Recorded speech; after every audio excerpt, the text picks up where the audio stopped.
સાહેબ આવ્યા તો કમિશનર સાહેબે કીધું કે ભાઈ એમનો ડીએનએ રિપોર્ટ આવશે ને એના પછી આપણે આગળ કાર્યવાહી કરીશું, પણ એમના ડીએનએ રિપોર્ટ આવવાના પહેલા જ એમને પોલીસ સ્ટેશનમાંથી છોડી દીધા. જેવું મારું ભાઈનો અંતિમ સંસ્કાર થઈ ગયો એના પછી સાંજે એમને છોડી નાખ્યા.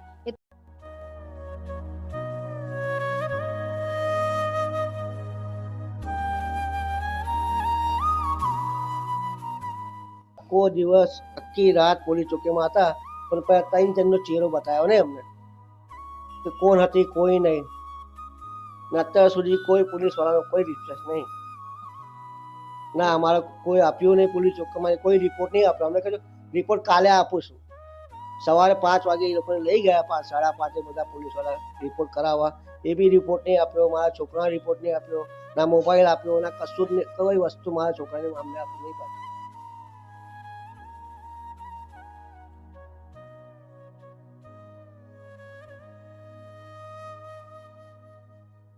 અને એક્સિડન્ટ થયો પછી બી એ લોકો ડાયરેક્ટ મારા મમ્મી પપ્પાને એને કોઈ જોયું કે છોકરીનું મોઢું બતાવવા જોઈતું હતું કે ભાઈ આ છોકરી તમારા છોકરાનું એક્સિડન્ટ થયું છે, આ રીતે છે, આપણે કાર્યવાહી કરી લઈશું. તો મારા મમ્મી પપ્પા એને મારી નથી નાખવાના હતા. એટલા તો તમે લોકો પોલીસ વાળા હતા ને, એ દિવસે રીકન્ડિશન માટે છોકરી લઈ હતી, એને બી બચાઈને લઈને જ ગયા ને તમે લોકો. તો મારા મા બાપ કે મારી થોડી નાખવાના હતા. હા, તો તમે 5 મિનિટ ને એટલીસ્ટ ઊભી તો રાખો કે ભાઈ આ છોકરી છે, આ ગાડી છે, આનાથી તમારા છોકરાનું એક્સિડન્ટ થયું છે. તો મારી મમ્મી પપ્પા તો કશું કરત જ નહીં. મારીને એક ઝાપટ મારત, 2 ઝાપટ મારો, બીજું શું કરવાના હતા? તમે તો મારા મા બાપ કહો છો ને મારા ભાઈને તો મરતો છોડી દીધો. 15-20 મિનિટ અંદર જીવ હતો એને. એટલીસ્ટ તમે એમ્બ્યુલન્સમાં નાખીને બી કાર્યવાહી કશી ઝડપ કરત ને, ખાલી મમ્મી પપ્પા સાથે થોડીક વાત બી કરત ને, તો એ અમને થાત કે ભાઈ નહીં, મમ્મી પપ્પા સાથે થોડી વાત તો કરીએ ને. એને મૃતદેહનો હાથ લઈને એના હાથથી ફિંગરપ્રિન્ટ ખોલી રહેશે. એના ફોનથી તમને લેવા દેવા શું છે? માણસને તમે જીવતો રાખો ને, ફોનથી શું કરવાનું છે? ફોન તો આજ નહીં કાલ તો તમે ખોલવાના જ હતા ને. હા, પેલા માણસની કાર્યવાહી કરો ને કે માણસ મરી રહ્યો છે. મારા ભાઈને ત્યાં મરતો છોડી દીધો, નહીં છોકરીને પોલીસ સ્ટેશનમાં પકડ્યો. કઈનો તમારો ન્યાય છે? અને હમણાં પોલીસ વાળા કહે છે અમારા હાથમાં કશું નથી. અમારે તો તમારા હાથમાં તો અમને આપી દો ને, પછી અમે કાર્યવાહી કરી લઈશું. તમારાથી નથી થતું તો અમને આપી દો એ છોકરીને. સવારે 5 વાગે એ લોકોને લઈ ગયા, 5:30 બધા પોલીસ વાળા રિપોર્ટ કરાવવા. એ બી રિપોર્ટ નહીં આપ્યો, મારા છોકરાનો રિપોર્ટ નહીં આપ્યો, ના મોબાઈલ આપ્યો, ના કશું જ નહીં, કોઈ વસ્તુ મારા છોકરાને અમને આપી નહીં પાડી.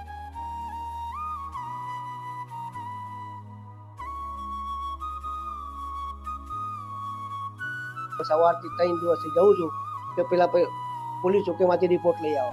પોલીસ વાળા રિપોર્ટ આવતા નહીં, ના આ લોકો પબ્લિક વાળા બી કોઈ મળતા નહીં. એ લોકોનો માણસનો બી કોઈ સપોર્ટ નહીં.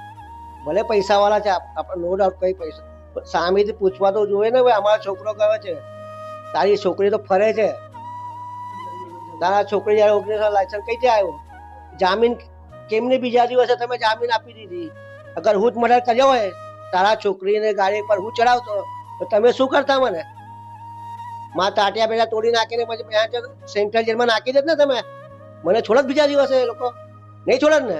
અને આ જ વસ્તુ બીજા દિવસે એના દુકાનમાં જઈને કરું તો મને છોડશે? આ લોકો નાખી દેશે ને અંદર.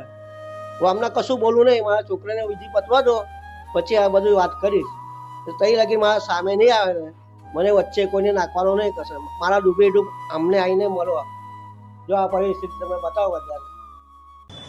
અટલાદરા પોલીસ સ્ટેશન વિસ્તારમાં સન ફાર્મા રોડ ઉપર નાયરા પેટ્રોલ પંપ વાળું જે કટ છે, એમાં 3 યુવતીઓ જે લગ્ન પ્રસંગ પૂરો કરીને ઘરે જતી હતી, એ વખતે અભિષેક મોરે કરીને જે વ્યક્તિ છે, જે એક્ટિવા ચાલક હતા, એમની સાથે આ ગાડી અથડાતા એ વ્યક્તિનું ત્યાં માર્ગ અકસ્માત થયેલું છે. અને એ સંદર્ભે અટલાદરા પોલીસ સ્ટેશનમાં ગુનો દાખલ કર્યો છે. આ ફેટલ એક્સિડન્ટની અંદર ગાડીમાં 3 યુવતીઓ હતી.